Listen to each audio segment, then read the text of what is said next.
Bonjour Gérard. Bonjour Jacqueline, et je salue naturellement celles et ceux qui nous écoutent ainsi que tous vos invités. Je vous en prie Gérard, ça va? Pas trop chaud aujourd'hui? Non, tout va bien, tout va bien puisque je vous entends. Ah oui, c'est gentil. Merci Gérard. Alors votre rubrique ce matin s'intitule Iran, États-Unis, arrêt ou pause des hostilités. Évidemment, vous proposez de nous faire réfléchir sur ce qui vient de se passer cette semaine en France, à Versailles, et ce titre précise l'éclairage que vous souhaitez projeter sur l'événement. Mais vous, habituellement si affirmatif et positif, pourquoi cette interrogation? Pourquoi ce doute?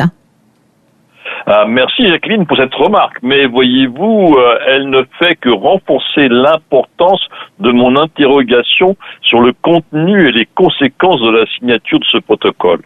Tout d'abord, il s'agit de bien cadrer sa nature. Il ne s'agit que d'une feuille de route, d'un cadre avec très peu d'engagement réel. Ce document que j'ai pu étudier point par point ne fait que 2 pages et demie. Il n'est donc pas court. Il est ultra court par rapport au nombre de sujets et à leur complexité. Ce document couvre en effet à la fois la réouverture d'Ormuz, la vaste et complexe question du nucléaire iranien, le déblocage des fonds de l'Iran, un énorme projet de reconstruction de 300 milliards de dollars pour reconstruire donc les destructions en Iran, la situation au Liban, la levée des sanctions économiques. Le délai de 60 jours pour arriver à un accord final sur tous ces points rajoute un niveau supplémentaire d'étonnement, voire de non-crédibilité. Donc, comme vous venez tout juste de nous dire, vous ne croyez pas à la crédibilité de ce document dans sa globalité. Mais alors, pourquoi l'Iran et les États-Unis ont-ils abouti à un tel texte? Tout d'abord, des deux côtés, et je dis bien des deux côtés, il était nécessaire de mettre fin aux hostilités. Du côté américain, cette intervention militaire n'était pas majoritairement soutenue par les citoyens américains, malgré l'agitation permanente et exagérée du risque nucléaire. De plus, les conséquences économiques de la hausse du prix de l'énergie étaient fort mal vécues par les consommateurs américains, prochainement électeurs le 3 novembre.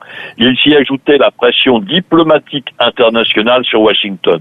De l'autre côté, l'Iran avait également besoin d'arrêter les combats, les hostilités, car le blocage par la marine américaine du trafic maritime privait le pays de ses recettes pétrolières. L'arrêt formel des hostilités par un document était donc une absolue nécessité pour les deux parties. Mais alors pourquoi ne croyez-vous pas à une conclusion finale et positive des négociations dans les 60 jours comme il est écrit dans ce document? Pour 2 raisons. La première, il est fondamentalement déséquilibré et deuxièmement, les 40 jours de bombardement ont été déclenchés dans un cadre géostratégique d'étapes successives. Il y a donc d'autres phases à prévoir. Tout d'abord, le déséquilibre. Que concède l'Iran? La réouverture du détroit d'Ormuz, c'est tout. Les États-Unis, de leur côté, acceptent que l'uranium enrichi à 60% soit dilué sur place et non sorti du territoire. Ils acceptent également d'inclure le Liban dans l'accord, alors que ce pays ni Israël sont signataires du document. Ubuesque. Washington accepte également de débloquer les avoirs iraniens et la levée des sanctions. Au sommet des concessions, la préparation d'un fonds d'investissement de 300 milliards de dollars pour reconstruire les infrastructures iraniennes.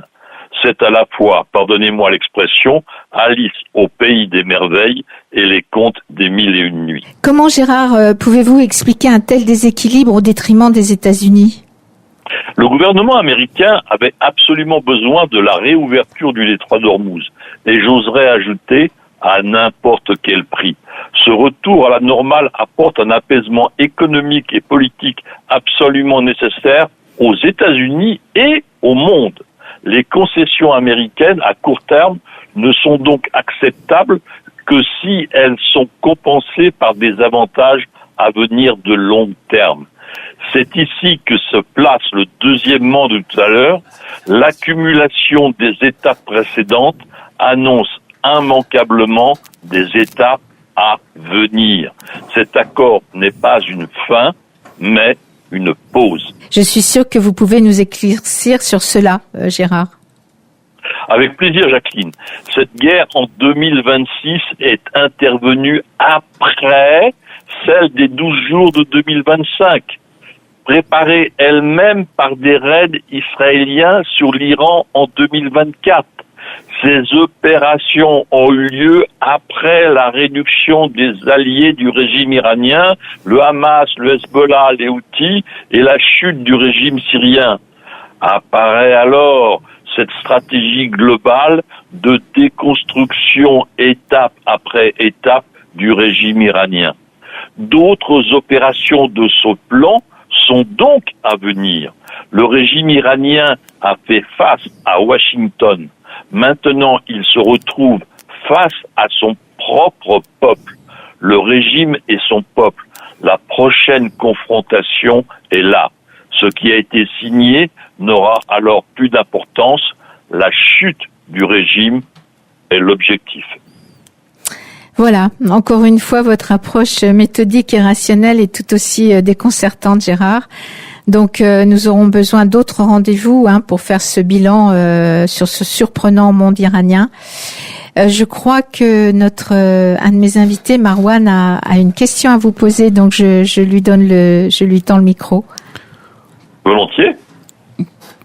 Pour vous, Gérard, quelle serait en fait du coup une issue vraiment favorable pour les États-Unis qui, comme vous l'avez dit, ont accepté d'énormes concessions? Où peuvent-ils trouver... Comme je l'ai précisé lors de mes commentaires, il s'agit d'aboutir in fine et en alliance avec Israël à la chute du régime iranien.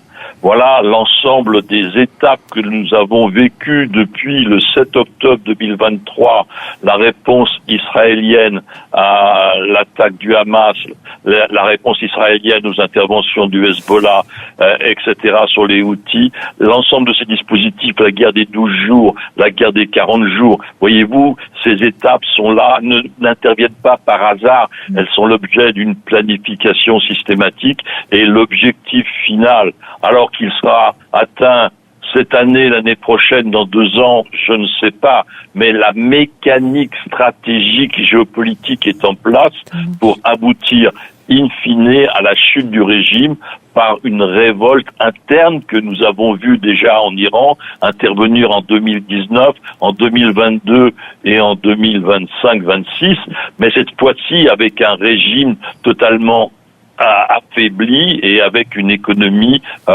vraiment dans une extrême difficulté.